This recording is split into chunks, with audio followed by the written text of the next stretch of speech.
Amigos y amigas, bienvenidos a este espacio que vamos a recorrer en el día de hoy. Recuerden que soy Wilson Doria W y los invito a que se suscriban a este canal Wilson Doria W, a que me sigan en mis redes sociales como Wilson Doria W en Facebook, Twitter e Instagram. Y los invito también muy especialmente a que le den me gusta y sigan al portal Generando Opinión.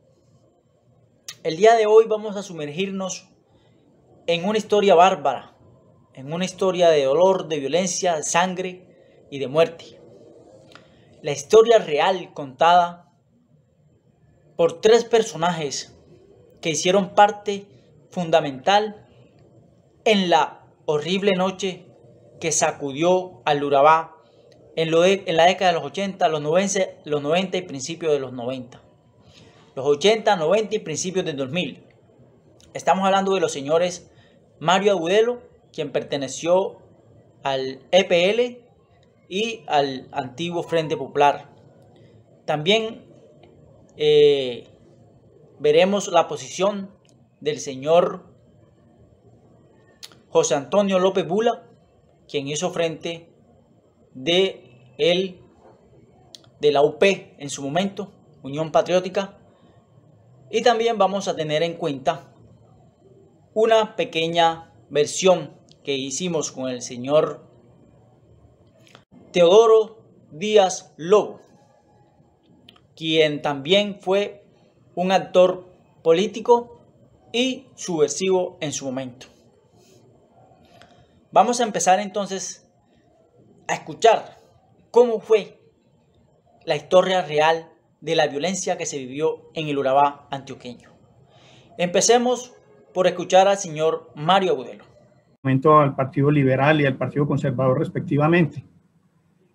La actividad sindical de estas fuerzas que se denominan alternativas, porque aparece inicialmente Sintrabanano, pero para comienzo de la década del 70, en el 72 aparece Sintagro, lo crea originalmente FANAL, UTC, pero posteriormente se lo toma el MOVIR y al final, a mediados de la década del 70, lo toma el Partido Comunista de Colombia marxista-leninista, en el cual militábamos. Igualmente empieza en la medida en que se vuelve conflictiva esas relaciones obrero-patronales. En la medida que inclusive se dan en algunos casos movimientos espontáneos por parte de los trabajadores bananeros, hay una respuesta de fuerza. Regularmente los conflictos se militarizaban. Conflictos tan simples como que la gente protestara por la mala calidad de un alimento o por el no pago de una quincena, inmediatamente era militarizado. Eran las épocas del Estatuto de Seguridad, las épocas del estado de sitio. Recuerde que el Estatuto de Seguridad se dio entre el 78 y el 82. Y dentro de esa lógica, de esas políticas de seguridad, de democracia restringida. Entonces, en esas condiciones, se da el surgimiento del sindicalismo. Se da un surgimiento en condiciones demasiado difíciles. Y los proyectos revolucionarios, los proyectos que luchábamos por la toma del poder por la vía de las armas, empezamos a tener una incidencia aún muy incipiente dentro de ese movimiento sindical y dentro de esa base de trabajadores bananeros. Pero ya había un propósito claro de entender que esa clase obrera era fundamental para el proyecto. Nosotros éramos de corte marxista-leninista y dentro de ese concepto de revolución estaba claro que nuestro propósito era construir una sociedad racional, o sea, hacer realidad una sociedad racionalmente construida, que esa era la sociedad socialista.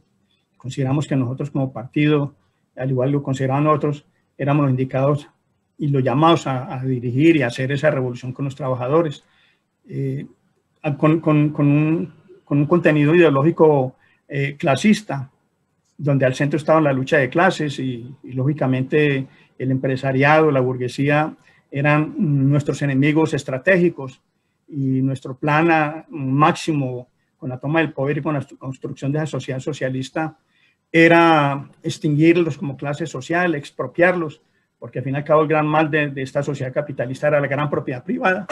Entonces, todo ese es el contexto en el marco en el cual se da todo ese proceso de aparición de los sindicatos.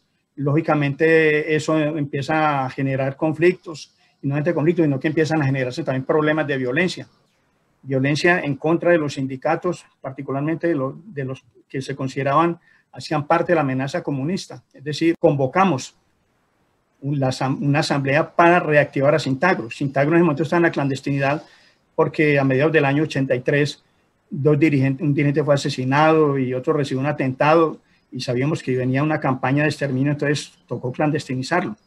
Gracias a los acuerdos de paz logra salir otra vez a la palestra y se aprueban pliegos de peticiones.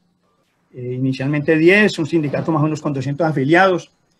Empieza a crecer exponencialmente.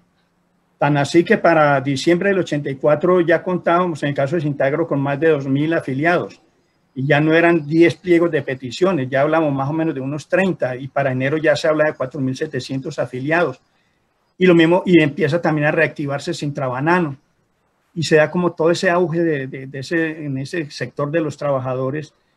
Y descubrimos que allí había represado un malestar muy grande entre los trabajadores.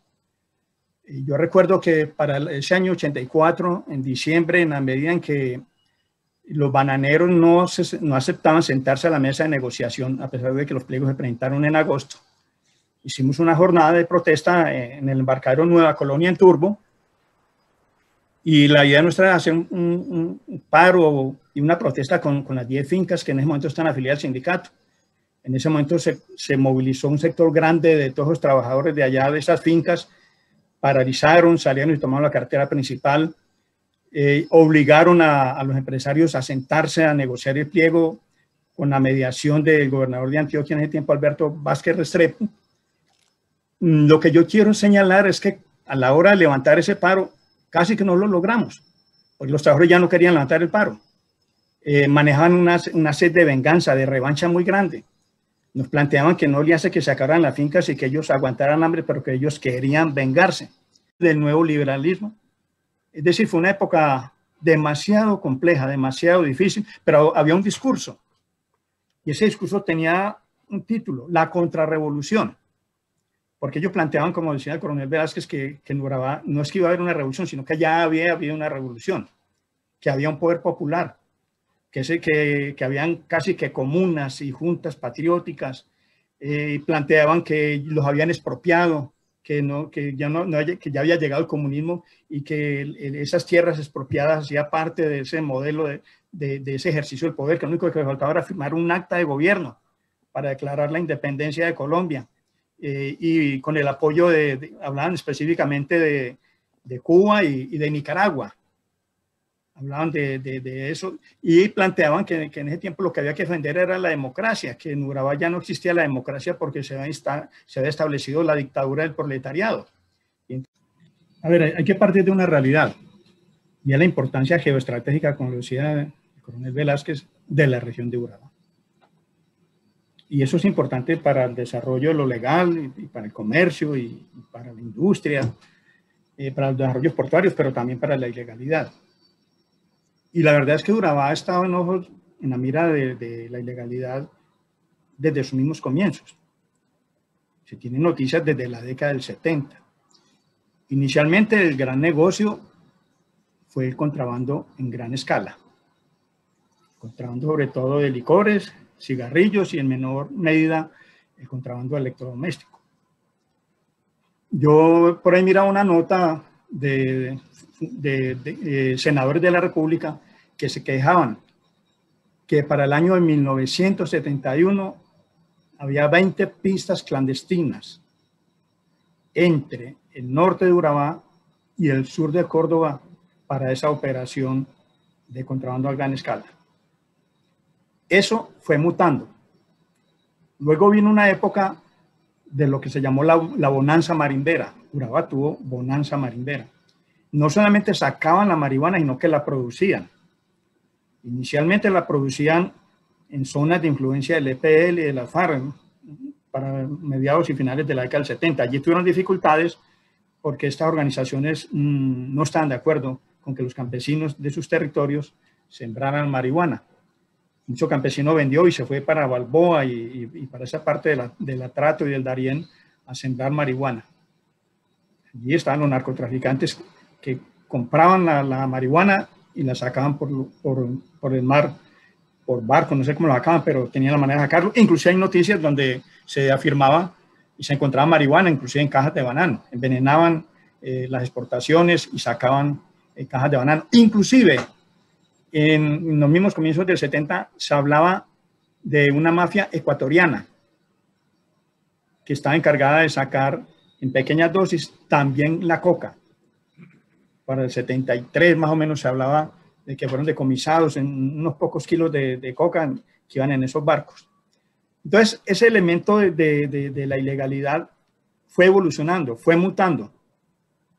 Y esas pistas que empezaron a ser utilizadas para ese proceso de operación de contrabando, finalmente se convirtieron en pistas para la salida de la coca. Y el norte de Urabá, por eso digo yo que hablar de Urabá sí es muy complicado, ¿eh? Hay que hablar de la parte de Urabá, del territorio de Urabá. El norte de Urabá tiene unas características muy diferentes al eje bananero, el eje bananero tiene unas características muy diferentes al Darién y al Atrato. Entonces yo creo que es bueno tener en cuenta esa circunstancia. Entonces, Urabá se convierte en un centro de acopio. Y no es gratuito que empiecen a tener allí, a comprar por la vía de la compra de tierras, a tener presencia grandes figuras muy conocidas. Fidel Castaño, en el Darién, sur de Córdoba, norte de Urabá. Pelusa, José Ocampo, del cartel de Medellín, la Virgen del Cobre, y en ese territorio entre Necoclí, Arboletes, San Juan. Los Ochoa, en Arboletes. En el caso del Rodríguez Gacha, en la costa de Sucre y Mata Ballesteros. Y Pablo Escobar, de ahí en ese corredor hacia el Magdalena Medio y los Ochoa en el Bajo Cauca.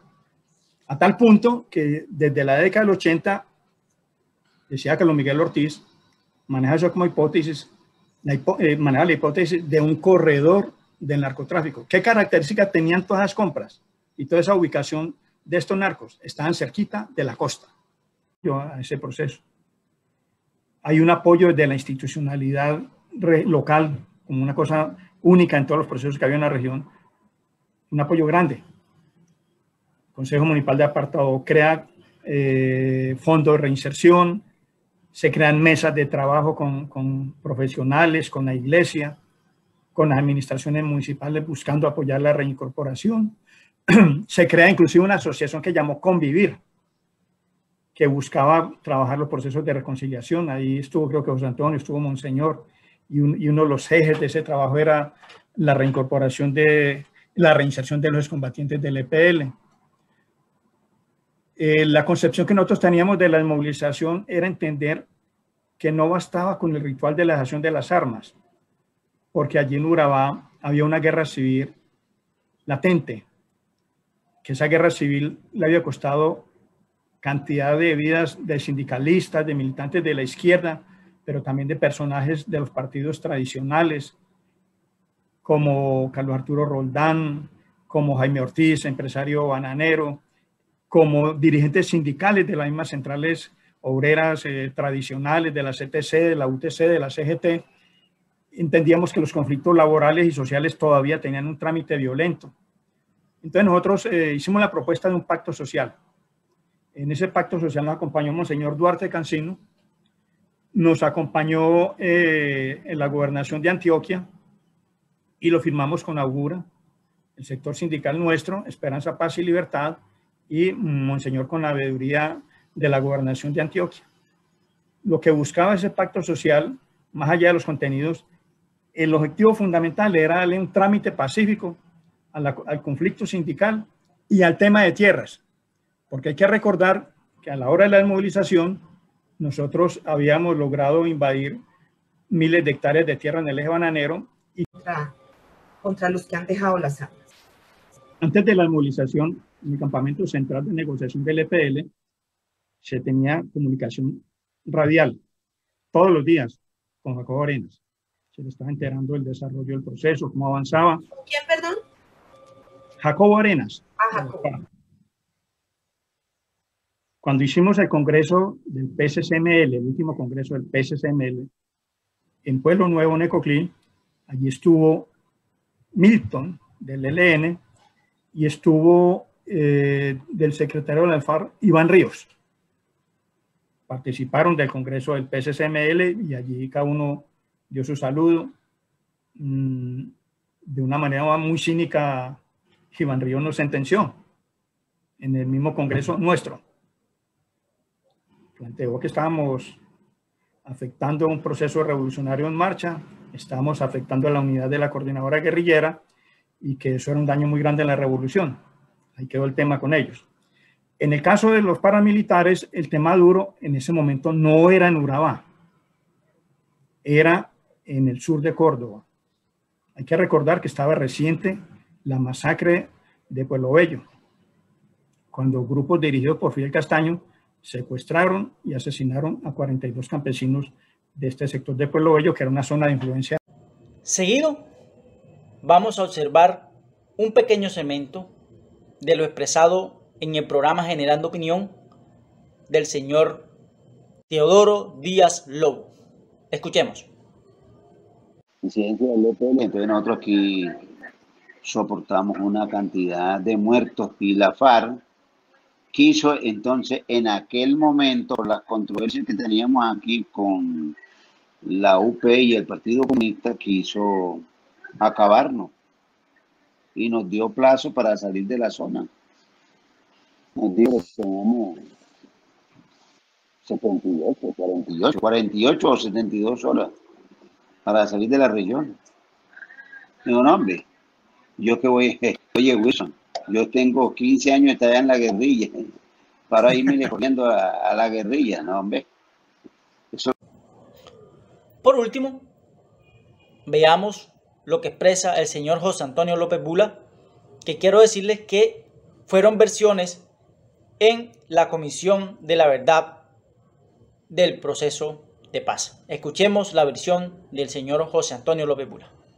Trabajadores bananeros, luego de pasado el gobierno del presidente Turbay y llegado el presidente Betancur, con el inicio de los diálogos de paz con las guerrillas, se genera una especie de respiro que permite que la actividad sindical crezca y se fortalezca. Y obviamente que las expresiones políticas de los movimientos alternativos también empiezan a crecer y a tener una presencia importante en estos municipios, al punto de que en el caso del Partido Comunista, que participaba en las elecciones locales, siempre logró mantener una presencia en los consejos municipales. No así el Partido Comunista de Colombia marxista-leninista, que en esos años aún no participaba en los debates electorales y que era abstencionista. Se llega a la creación, digamos, de la Unión Patriótica en el gobierno del presidente Betancur, luego de la firma de los acuerdos de tregua y de cese al fuego, cuando la FARC lanza la propuesta de construir un movimiento alternativo amplio con la presencia de distintos sectores de la sociedad. Y la Unión Patriótica participa de las elecciones en el año 1986. Aún no había elección popular de alcaldes. Y logra tener, en el caso de municipios como Apartadó, la mayoría en ese consejo municipal. Recordemos que cuando el gobierno del presidente Barco gana las elecciones, que fue quien sucedió a Betancur, el Partido Conservador se declara en oposición y el presidente Barco plantea el esquema de partido de gobierno, gobiernos de oposición. Y en consonancia con ello, señala que como directiva presidencial de que en aquellos municipios en donde un partido hubiese alcanzado las mayorías, los gobernadores deberán nombrar alcaldes de esos partidos políticos. Y es solo así como se posibilita el que por primera vez en un municipio de Urabá un partido alternativo diferente a los partidos tradicionales acceda al gobierno local. En el caso de Apartadó es nombrada una mujer, la alcaldesa, como alcaldesa municipal, Alba Lucía López, quien por estas fuerzas alternativas. Y 2 años más tarde, cuando se convoca la elección, a la primera elección popular de alcaldes en el año 1988, aparecen las primeras grandes masacres en Urabá. En el caso de las fincas Honduras y La Negra, y pocos días después en Punta de Coquitos, Turbo y también lo que llamamos en Urabá cordobés, en la masacre de Mejor Esquina, con grupos paramilitares que vienen importados de otras regiones, entre ellas del Magdalena Medio, que desembarcan en Urabá, que llegan a las fincas, en el caso de Honduras y La Negra, con lista en mano, buscando sobre todo militantes del EPL, y así ocurren las primeras grandes masacres que espantan al mundo entero. José Antonio, perdón, ¿estas primeras masacres están contra trabajadores sindicalizados o contra miembros de partidos contra políticos? Trabajadores sindicalizados. En el caso de Honduras y La Negra, fundamentalmente eran en su mayoría trabajadores afiliados al sindicato Sintagro. La respuesta del Estado frente a eso, es más, esas masacres ocurren pocos días antes de las elecciones para elegir alcaldes populares en el 88. Las elecciones creo que eran el 13 de marzo y la masacre de Honduras y La Negra ocurre unos 15 días antes, Mario me corregirá. El 4 de marzo. Exacto, pero fueron menos de 15 días antes de esas primeras elecciones cuando el país se aprestaba a inaugurar, digamos, que ese camino de la descentralización administrativa que tanto se reclamaba para contrarrestar esa concentración del poder en Bogotá y las capitales. Eso ocurre y la respuesta del Estado frente a eso es la creación de la jefatura militar de Urabá. Se decreta turbado el orden público y el gobierno del presidente Barco dicta decretos de estado de sitio, uno de los cuales crea la jefatura militar, unificando el poder civil y militar. Entonces nos encontramos con el contrasentido de que alcaldes elegidos por voto popular estaban sujetos a la autoridad del jefe militar. Y lejos de pacificar la región, ya lo veremos más tarde, esa jefatura militar, el primer jefe militar creo que fue el general Fernando Gómez, pero luego vino el general Jesús Armando Arias Cabrales, y una de las decisiones que toma, la más controversial, es la de imponer un carnet militar en Urabá, no solo para los trabajadores bananeros, para todos los habitantes de Urabá. Es decir, la cédula de ciudadanía pasaba a ser un documento mucho menos importante que el carnet militar. Para obtenerlo había que ir a la dependencia militar, a la jefatura militar, entregar los datos, información de residencia, etcétera. Y un elemento que es importante señalar, en el caso sobre todo de los municipios del llamado eje bananero. Cuando empieza la industria bananera, que al principio no estaba en manos de multinacionales, a desarrollarse, y luego llegan las multinacionales con la United Fruit Company, que fue la primera, lo que ocurre es que se da una especie de traslado de las condiciones laborales que imperaron en la zona bananera de Santa Marta de Magdalena en los años 20 a Urabá. Es decir, con una ausencia total de regulación por parte del Estado, con una ausencia total de protección social en beneficio de los trabajadores, que se veían obligados a vivir en cambuches en las fincas con unas jornadas, como dice Mario, superiores a las 16 horas, sin ningún tipo de seguridad social, en donde el trabajador consideraba incluso que el hecho de tener trabajo era un favor que le estaba haciendo el empresario. Es decir, era tal el grado de las condiciones en las que se manejaba, que era casi que un sistema feudal el que imperaba. Y eso obviamente, ya lo hemos visto, fue un caldo de cultivo bastante fructífero para que estas organizaciones que impulsaban y que concebían un proyecto revolucionario en la región echaran raíces y se desarrollaran. La presencia del Estado en esos años era fundamentalmente una presencia militar. Y los alcaldes que había en los municipios, sobre todo de la zona bananera, o eran alcaldes liberales o alcaldes militares. Es decir, casi que era o uno o el otro. Allí no había espacio para ningún otro tipo de expresión política. Y cuando en los años 80, finales de los 80, que hay ese salto cualitativo y cuantitativo en el movimiento social y sobre todo en el movimiento sindical, empieza a manejarse la idea, como lo decía el coronel Velázquez, de que estaba la región de Urabá había la posibilidad de que se desmembrara del territorio nacional y de que Colombia perdiera su soberanía allí. Y obviamente se juega también con el miedo.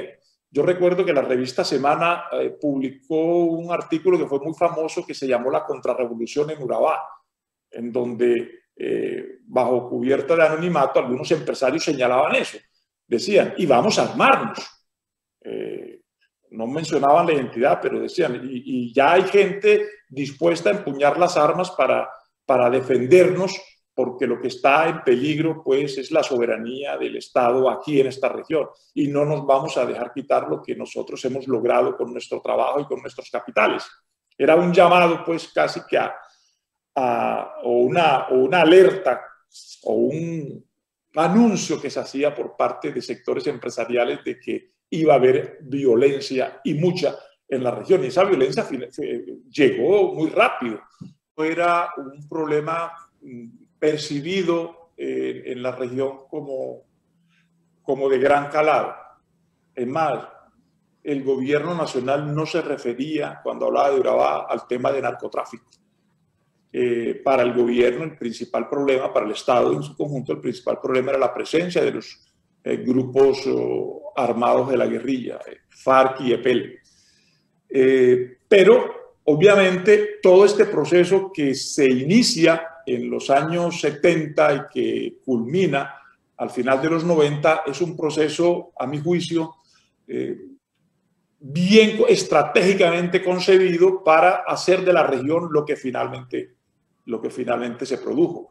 Recordemos que ese proceso paramilitar, que por ahí se comienza, empieza en Córdoba, se traslada del nordeste antioqueño, de otras regiones donde había una presencia de los castaños, se traslada a Córdoba, aparecen con la primera sigla, los tangueros, que cometen la masacre de Pueblo Bello, donde se llevan y asesinan a más de 40 campesinos. Hay paralelamente un salto hacia el otro lado del Golfo, a la parte chocuana, y se copan territorios a través de la tierra, de la apropiación de tierras en municipios como Arboletes, Necoclí, San Pedro y San Juan de Urabá. La zona bananera en un principio se mantiene sin tocar, y eso lo atribuimos a que la presencia de los sindicatos como dinamizadores de la protesta social en el caso de ataques del paramilitarismo era muy fuerte. De ahí que las primeras incursiones que se dan para las grandes masacres que se producen en Honduras y La Negra son con grupos que vienen importados, grupos de paramilitares que llegan apoyados por algunos oficiales de la Brigada Décima. Recordemos que la justicia incluso llamó a juicio a un oficial, al capitán Luis Felipe Becerra Borges, como uno de los oficiales que ayudó en el transporte de los paramilitares que cometieron esas masacres. La Procuraduría incluso solicitó su destitución del ejército, decisión que luego fue revocada por el procurador Carlos Gustavo Arrieta. En fin, este oficial que luego fue condenado por una masacre en Río Frío Valle, que finalmente fue asesinado cuando era prófugo de la justicia.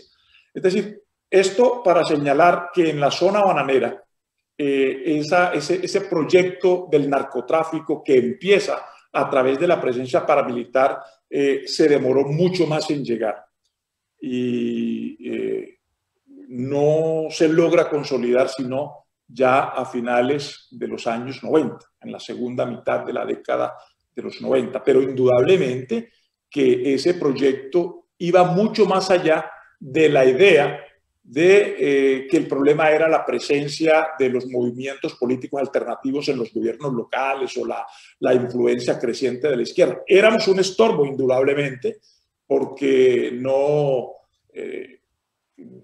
condenábamos la actividad del narcotráfico. En toda nuestra plataforma política no cesábamos de señalar al narcotráfico como uno de los grandes flagelos del país, pero indudablemente que en el caso de la región de Urabá, por su importancia geoestratégica, por su cercanía a Panamá, por tener salida al mar, pero también región de selva en la serranía de Avive, era importante ese corredor que llega del nudo del Paramillo, desde Córdoba, y que aterriza en Urabá para el trasiego de narcotráfico, para el trasiego de droga, era sumamente importante. Y finalmente la historia nos demuestra que una vez el proyecto paramilitar se consolida, pues termina copando todos esos territorios con un desplazamiento masivo de población, habiendo un cambio en la tenencia de la tierra sumamente dramático, porque la región es una de las regiones de Colombia en donde mayor desplazamiento hubo, con cambio en la tenencia de la tierra. Campesinos que fueron desplazados o obligados a vender por precios irrisorios, etcétera, porque todo obedecía a ese proyecto narcoparamilitar que finalmente se consolidó en la región de Urabá. Sin embargo, muy rápido se observó que el gobierno nacional no había definido una estrategia para que ese proceso, para acompañar ese proceso de paz, para defenderlo, para fortalecerlo y para evitar que fracasara.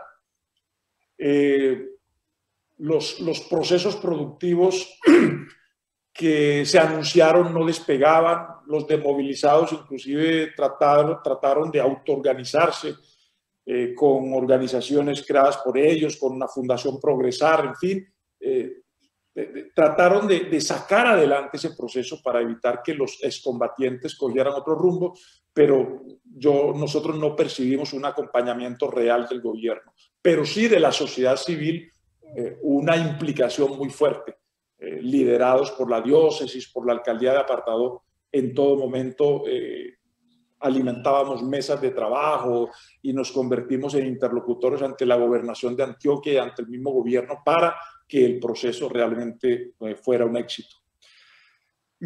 Hubo enemigos de ese proceso, es indudable. La disidencia del EPL causó mucho daño, y la FARC, que vieron con desconfianza ese proceso, no desaprovecharon la oportunidad por los errores que se dieron también, sin querer justificarlo, pero eso les fortaleció pues su discurso para atacar a los desmovilizados. Se alegaba, por ejemplo, que el hecho de que el gobierno hubiera vinculado a los reinsertados o algunos de ellos al DAS rural en esa época era la prueba de que se iba a utilizar a los desmovilizados como un elemento en la lucha contra insurgentes. Y muy rápido empezaron a aparecer los muertos de los desmovilizados, al punto de que yo creo que hasta el mes de septiembre de ese año, luego de la desmovilización del 1 de marzo, ya Esperanza, Paz y Libertad contaba con 92 miembros que habían sido asesinados en distintos municipios de la región. Y tratando de llamar la atención, incluso hicieron una toma pacífica de la alcaldía, siendo yo el alcalde. Y me lo dijeron: mire, nosotros no es contra usted, pero queremos llamar la atención del gobierno nacional y del país en lo que nos está ocurriendo. Eso fue escalando porque hubo también, como lo decía Mario, un hecho importante, y fue que algunos desmovilizados, conformaron un grupo paramilitar llamado los Comandos Populares, como un grupo de reacción. Y varias de esas acciones de los Comandos Populares se orientaron a atacar miembros de la Unión Patriótica.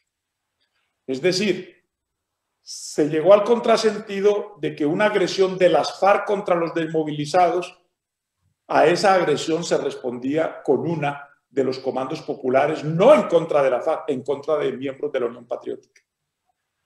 Y eso fue degradando la situación en la región al punto que, a pesar de los esfuerzos de las organizaciones políticas, que en el Consejo de Apartadó nos sentamos una y otra vez para decirle a los grupos armados que no eran bienvenidos y que no tenían ninguna legitimidad para intervenir en el escenario político e institucional, en donde los partidos tenían que afrontarse de manera civilizada y democrática, esos llamados, es decir, era como arar en el desierto porque no eran tenidos en cuenta. Y a una masacre en una finca bananera en contra de obreros militantes de Esperanza, Paz y Libertad se respondía con una masacre en otra finca en contra de obreros militantes de la Unión Patriótica. Y la situación fue degradándose al punto de que el gobierno nacional se declaró incapaz de garantizar la vida de la gente.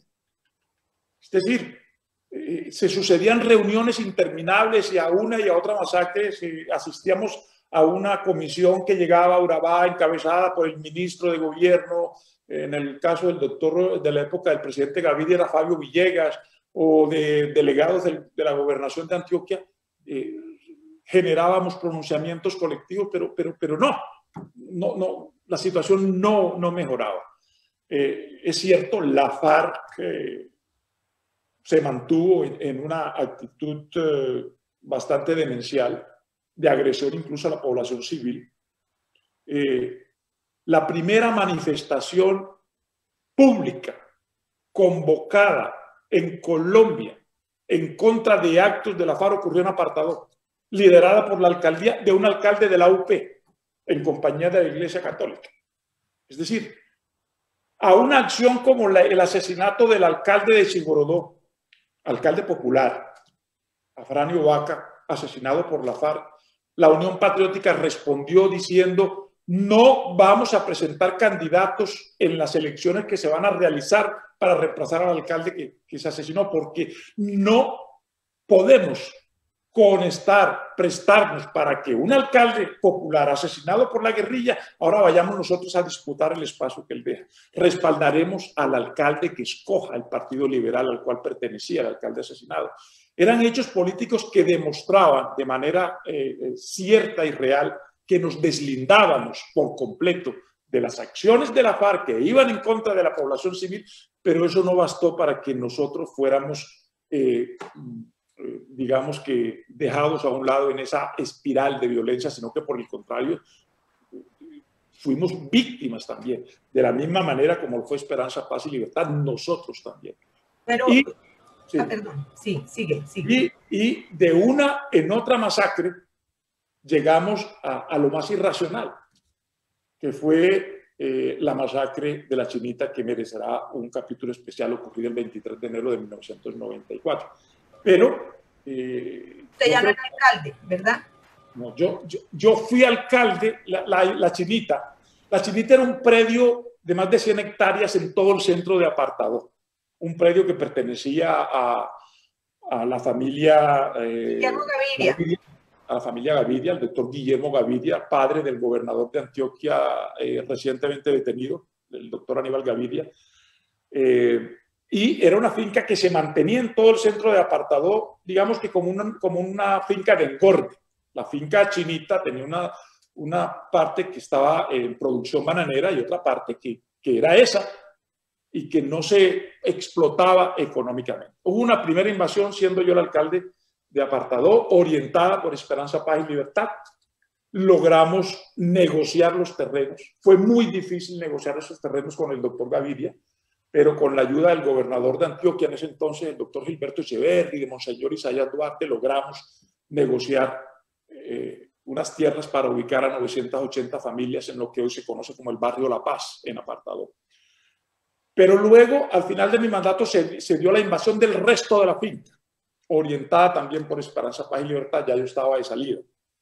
Desde un principio, nosotros planteamos la necesidad de solucionar pacíficamente esa toma, pero ya era una negociación que desbordaba la capacidad financiera del municipio de Apartadó, de la alcaldía, y que implicaba la participación del gobierno de Antioquia y del gobierno nacional. Yo entregué la alcaldía el 1 de junio de 1992 y me sucedió Nelson Campos, que había sido elegido, pues en ese entonces los periodos eran de 2 años, y la situación siguió.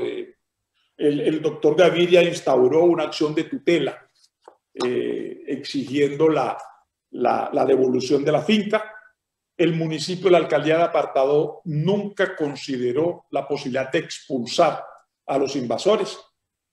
Sin embargo, la tensión era tal porque nosotros llegamos a advertir, y esto es muy importante, sobre la posibilidad de que en la Chinita ocurrieran actos violentos, porque nos llegaba información en el sentido de que allí podía haber una acción violenta, y incluso la alcaldía de Apartadó llegó a enviar un oficio a la brigada, al comando operativo del ejército, diciéndole eso. Antes de la Chinita habían ocurrido hechos muy graves.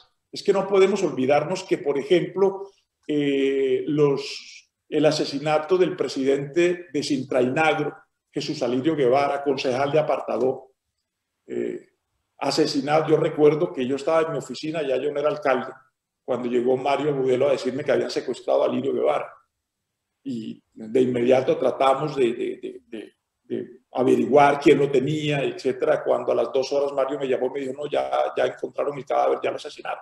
Ese fue un hecho sumamente grave, que se respondió con el asesinato del segundo dirigente sindical de esa organización días más tarde, de José Oliverio Molina, en la ciudad de Medellín, por los comandos populares.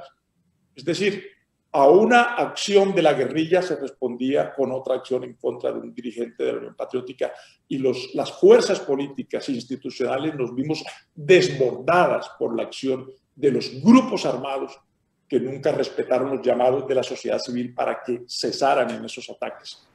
Y la Chinita fue lo último, no lo último, pero sí el hecho más monstruoso. Pero para esa época,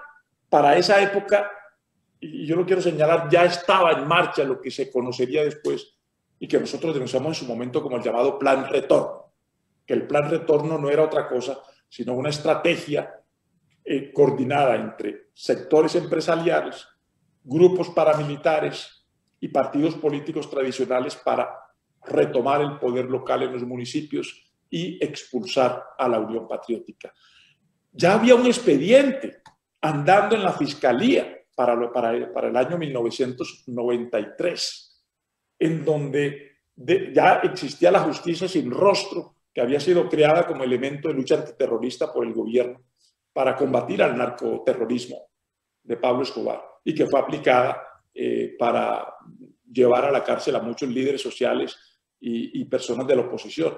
Ya había un expediente construyéndose en contra de los alcaldes de la Unión Patriótica, porque había ocurrido la elección del año 1992, en donde la Unión Patriótica, antes que perder espacio, ganó mayor espacio en municipios como Chigorodó, que no lo gobernaba antes, como Turbo, que tampoco lo gobernaba antes, manteniendo Mutatá, en el otro lado del Golfo Unguía, Río Sucio, etc. Es decir, la presencia de la Unión Patriótica crecía, pero la intención consignada en el Plan Retorno, que finalmente se llevó a cabo, era la de expulsar a la UP. Y la Chinita le sirvió en bandeja a la derecha colombiana como argumento para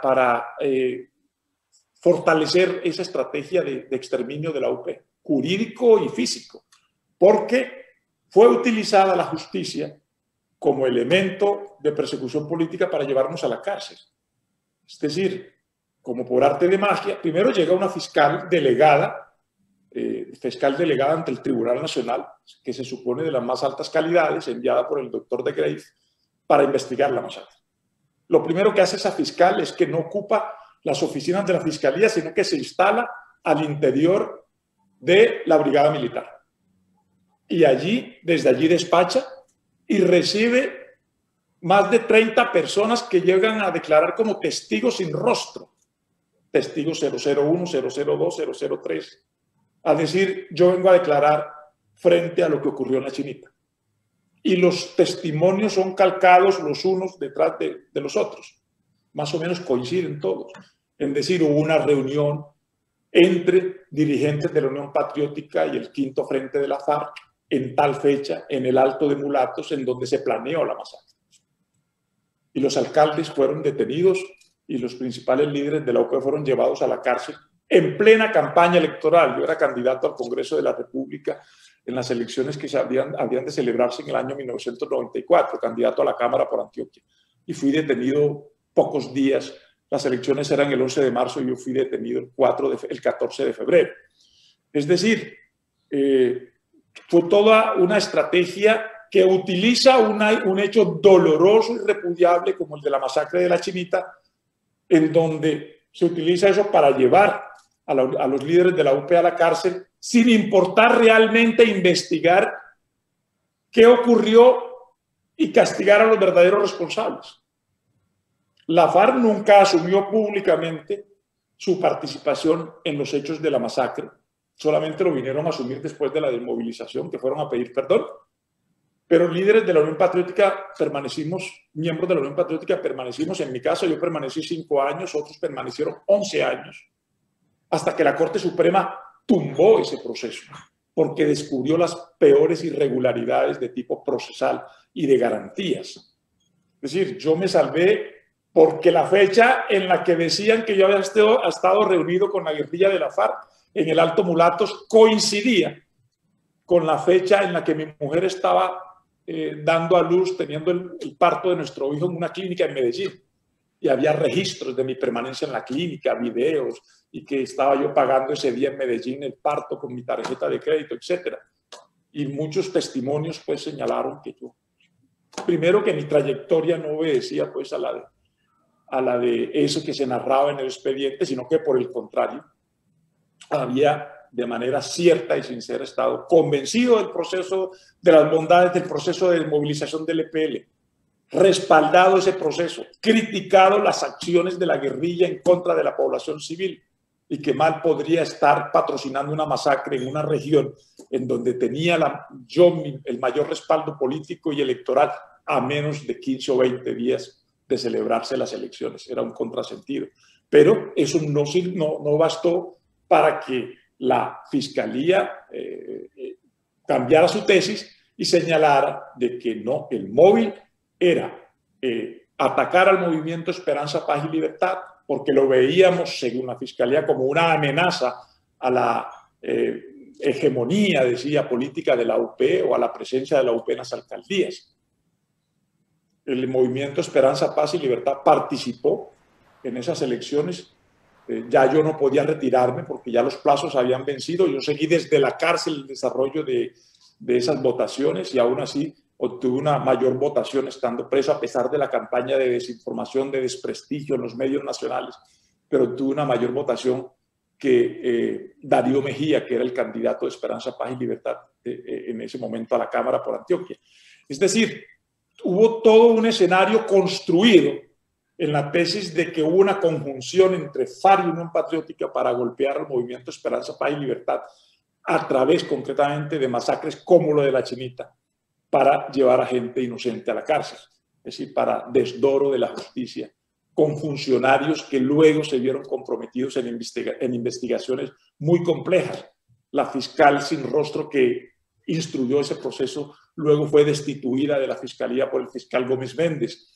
El fiscal regional o jefe de fiscalías en Antioquia, que participó de todo ese entramado y que fue asesinado luego aparentemente en ajuste de cuentas cuando se disponía a asumir la dirección del DAS en Medellín, en Antioquia. Es decir, hubo toda una serie de irregularidades,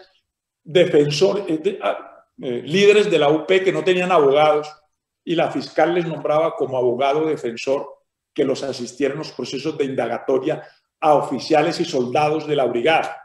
Entonces el soldado orgánico Juan Pérez venga y sirva de abogado de fulano de tal porque no tiene abogado. Entonces la Corte tumba ese proceso y la jurisdicción contenciosa condena a la nación a pagar los daños y perjuicios en favor de cada uno. Pero eso no es lo más importante. Lo que finalmente ocurrió fue que no bastaba con sacar a la Unión Patriótica de las alcaldías. Es decir, recordemos que en el año 1994 nosotros apoyamos el consenso que firmamos todas las fuerzas políticas para deslegitimar a los actores violentos, eligiendo a una sola persona de consenso para la alcaldía de Apartadó, que fue Gloria Cuartas. Todos los partidos políticos. Gloria Cuartas hubiera podido ganar solamente con el voto de ella porque no hubo otro candidato. Era una manera civilizada, pero era un mensaje fuerte que enviábamos todas las organizaciones políticas a los violentos, diciéndoles, a pesar de ustedes, nosotros llegamos a este acuerdo. Y eso no bastó. La Unión Patriótica no pudo, el coronel Velázquez se miraba con profunda desconfianza y casi que con odio, pues el hecho, por parte de sectores de las Fuerzas Armadas y de Policía, el hecho de que un partido como la Unión Patriótica, que nunca se pudo borrar ese estigma de la FARC, que siempre fue considerado como el brazo político de la FARC, a pesar de que durante el gobierno del presidente Barco los acuerdos de cese y de tregua se rompieron y que la FARC retiró a sus cuadros políticos de la Unión Patriótica, porque eso hay que recordarlo.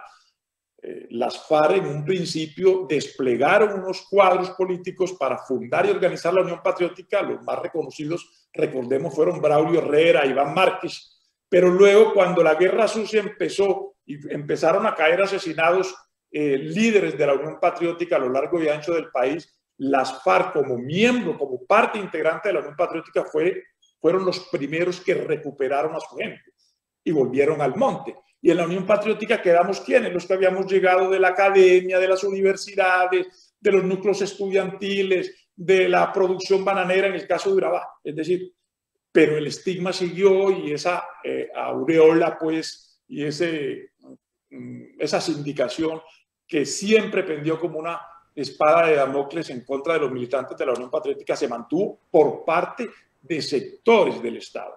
Es decir, perdón, José Antonio, la UP surge como parte de los acuerdos de la Uribe con las FARC, ¿verdad? Bueno.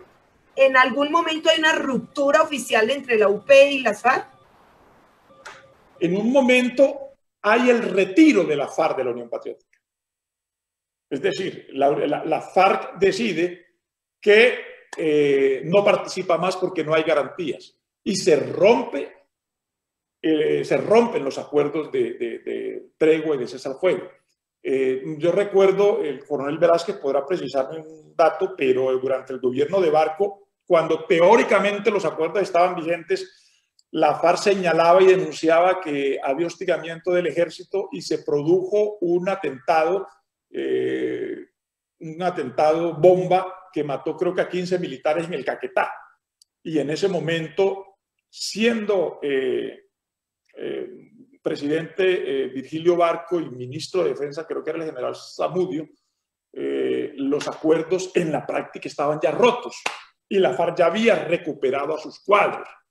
Es decir, en el caso de Urabá y otras regiones, los que llegaron del monte a fundar el Partido de Unión Patriótica se regresaron al monte. Eso nunca lo entendieron sectores de la derecha colombiana que siguieron mirando a la Unión Patriótica como el brazo político de la guerrilla de la FARC y a los alcaldes de la Unión Patriótica como alcaldes de la guerrilla de la FARC, al punto que... Acaban de ver ustedes 3 versiones de lo que fue la guerra en el Urabá. Habitantes de esta región y Colombia entera. Resulta que la realidad, según lo expresado por estos 3 señores, la realidad de la guerra no estuvo ligada a una lucha laboral. Porque cuando empieza la lucha laboral, que empiezan a surgir los sindicatos en la región de Urabá, todos los sectores que terminaron en guerra estaban gestionando hacia un solo lado. Es decir, estaban defendiendo y buscando la forma de cómo apretaban para que el empresariado que se establecía en Urabá pudiera brindar jornadas laborales y empleos dignos. Porque como lo expresa el señor Mario Agudelo, los empresarios y el señor José Antonio López, los empresarios tenían a la clase obrera prácticamente viviendo en la indigencia, en unas formas inhumanas.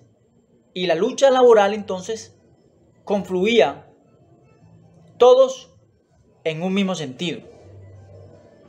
Luego hay una ruptura por lo expresado por el señor José Antonio y el señor Mario Agudelo.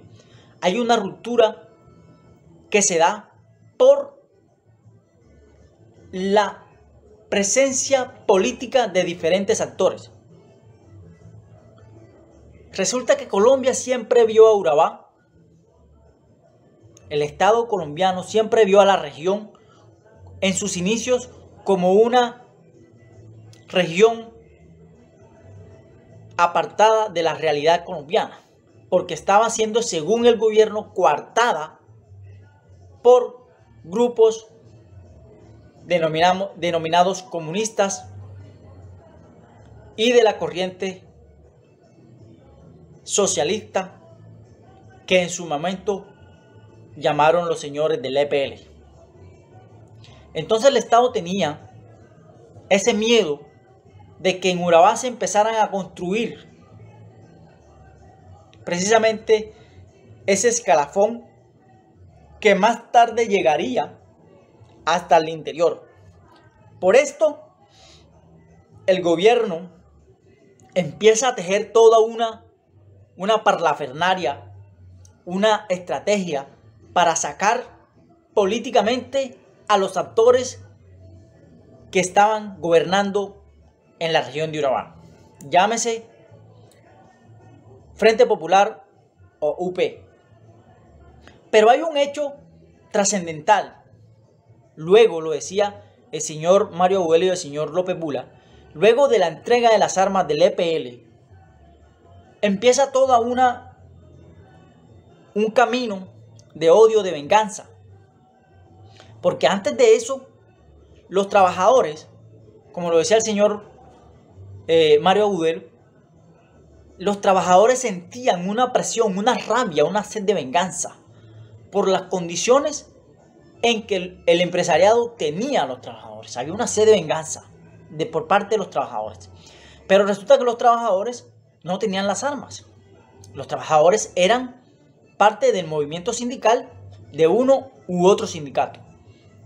Entonces, después de la desmovilización del EPL, empieza a surgir, a llegar otras formas de violencia a la región. Empieza a incursionar entonces el paramilitarismo, y es donde el EPL se ve coartado por instancias estatales y por grupos al margen de la ley como los paramilitares.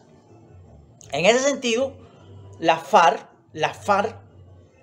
que ya se habían apartado del movimiento político, según lo expresa el señor José Antonio López Bula, se habían apartado del movimiento político de la UP, habían sacado su gente